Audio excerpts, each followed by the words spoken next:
Hello everybody, स्वागत है आपके अपने यूट्यूब चैनल लीगल कैपिटल में।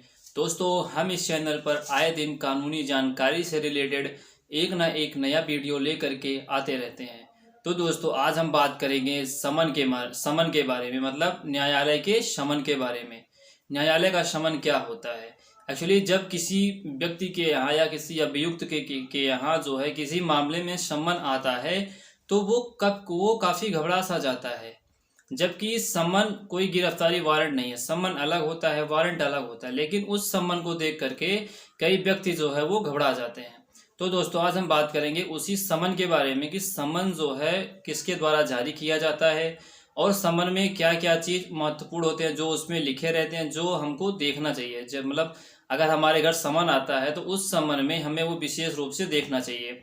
तो दोस्तों, बस आज हम बात करेंगे समन के बारे में। तो अगर आप हमारे चैनल पर नए हैं तो चैनल को सब्सक्राइब कर लें और बेल आइकन को जरूर दबाएं, जिससे हमारे द्वारा अपडेट की गई वीडियो आपको नोटिफिकेशन के माध्यम से मिलती रहे। तो दोस्तों, शुरू करते हैं अपने टॉपिक पे। सबसे पहले हम जानेंगे कि समन को किस संहिता से लिया गया है, किस सेक्शन से लिया गया है। तो दोस्तों, हम आपको बता दें कि समन जो है उसको सीआरपीसी दंड प्रक्रिया संहिता की धारा 61 से लिया गया है। मतलब समन की जो परिभाषा है, जो बेयर एक्ट है, वो सीआरपीसी दंड प्रक्रिया संहिता की धारा 61 से लिया गया है।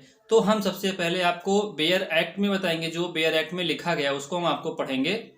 इसमें ये लिखा गया है कि न्यायालय द्वारा इस संहिता के अधीन जारी किया गया प्रत्येक समन लिखित रूप में और 2 प्रतियों में उस न्यायालय के पीठासीन अधिकारी द्वारा या अन्य ऐसे अधिकारी द्वारा जिसे उच्च न्यायालय नियम द्वारा समय समय पर निर्दिष्ट करे हस्ताक्षरित होगा और उन पर उस न्यायालय की मुद्रा लगी होगी।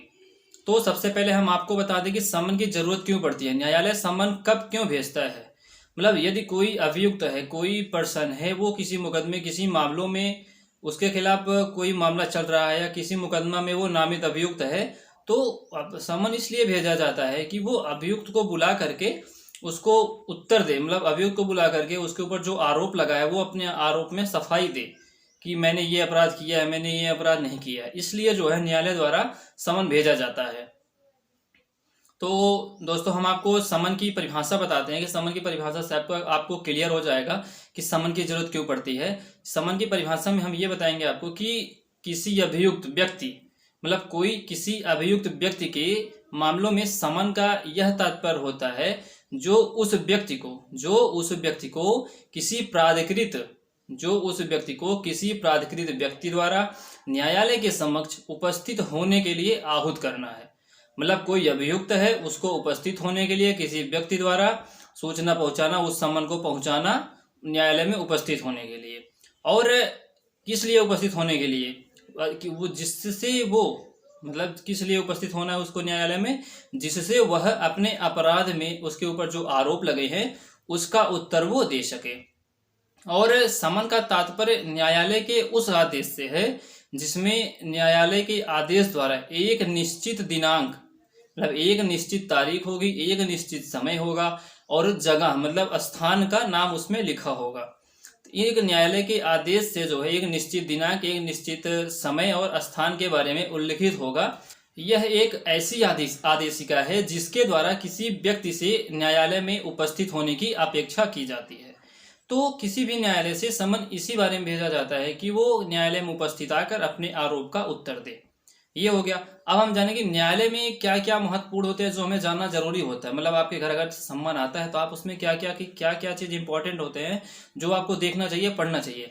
सबसे पहले उसमें आप देखेंगे न्यायालय का नाम लिखा होगा, उसके बाद आपके वो मामले लिखे होंगे जो आपके ऊपर, जिस मामले में आपके खिलाफ सम्मन आया है, आप उसको पढ़ेंगे। उसके बाद उसमें निश्चित तारीख लिखी होगी, मतलब किस डेट को आपको वहाँ न्यायालय में उपस्थित होना है। उसमें समय लिखा होगा, उसमें स्थान का नाम जो है, उसमें जो है स्थान का नाम भी लिखा होगा। तो ये सब लिखे होंगे, ये सब आप उसमें देख लेंगे। और उसमें न्यायालय की मुद्रा लगी होगी, मतलब जो भी न्यायालय की मुद्रा, और जो न्यायालय जो सम्मन जारी करेगा, जो पीठासीन अधिकारी सम्मन जारी करेगा, मुद्रा भी उसी अधिकारी के ही लगे होंगे और उसी पीठासीन अधिकारी के हस्ताक्षरित होंगे। मतलब कोई भी सम्मन जो होगा वो लिखित होगा, सबसे पहले वो लिखित होगा, दूसरा वो पीठासीन अधिकारी द्वारा हस्ताक्षरित होगा, तीसरा, वो पीठासीन अधिकारी के जो न्यायालय की मुद्रा होंगी वो उस पर लगी होंगी। ये 3 चीज बहुत इंपॉर्टेंट है। अगर ये किसी भी संबंध में ये तीनों चीज नहीं है तो वो संबंध जो है वैलिड नहीं माना जाएगा। तो इसी के आधार पर ये तीनों चीज देखना आपको बेहद जरूरी है। और यदि आपके खिलाफ कोई सम्मन आता है तो आप न्यायालय में उपस्थित होइए, उससे डरिए नहीं कि हम सम्मन अगर न्यायालय में उपस्थित होते हैं कि आपकी गिरफ्तारी हो जाएगी, नहीं, उससे आप डरिए नहीं, न्यायालय में उपस्थित होइए और अपनी बातों को रखिए। तो बस समन के बारे में विशेष रूप से यही बताया गया है।